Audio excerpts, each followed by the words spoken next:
ఇప్పుడు వాళ్ళ పెళ్ళిళ్ళు మీరు వెళ్ళనంత మాత్రాన ఆగవు. ఎవరు మీకోసం చూడరు, మిమ్మల్ని పిలుస్తారు అంతే.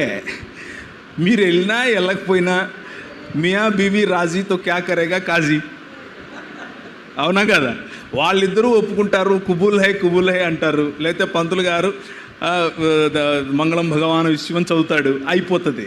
మీరు వెళ్ళినా వెళ్ళకపోయినా అక్కడ ఒరిగేది ఏమీ లేదు.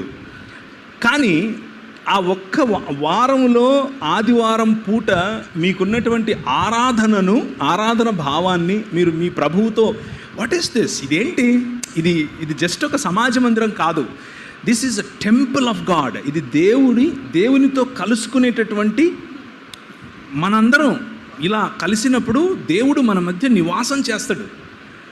ఆ దేవుని నివాసయోగ్యమైనటువంటి ఆయన మందిరములో ఒక్క గడియ, చెప్పండి, ఒక్క గడియ ఎంత అవుతుంది? అంత జాయ్ ఎలా మనం పోగొట్టుకోవాలి? ఎందుకు పోగొట్టుకోవాలి? పోగొట్టుకోకూడదు, ఇలాంటి వాటికి పోగొట్టుకోకూడదు. అలాగని చెప్పి ఆదివారం పూట మీకు ఒక ఐఏఎస్ ఎగ్జామ్ ఉంది, దాన్ని ఆరాధనగా రాసిరండి. ఐఏఎస్ ఎగ్జామ్ని ఆరాధన భావంతో రాసిరండి. ఇంజనీరింగ్ ఎగ్జామ్ చదువుకునే పిల్లలు ఇలాంటి దాన్ని ఏమంటారు, మతపరమైన మాటల్లో పడి అమ్మ ఆదివారం ఎగ్జామ్ రాయను నేను చర్చికే పోతాను, అది ఓవర్ యాక్షన్ అంటారు.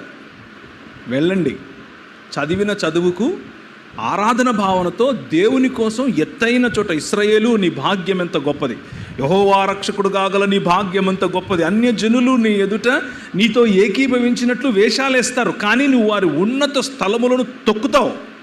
తొక్కటం కోసం పిలిచాడు ఆయన నిన్ను. పిలిచినప్పుడు నువ్వు ఎలా ఉండాలి? తలగా ఉండాలి, తొగ్గా ఉండకూడదు. తలగా ఉండాలంటే వాడు పెట్టినటువంటి ఎగ్జామ్లో తలగా పాస్ అవ్వాలి.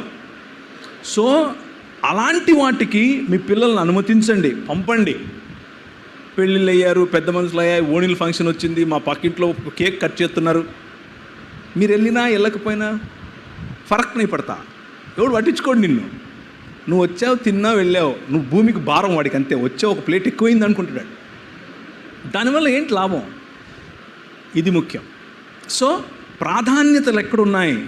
So align your thinking to the greater cause.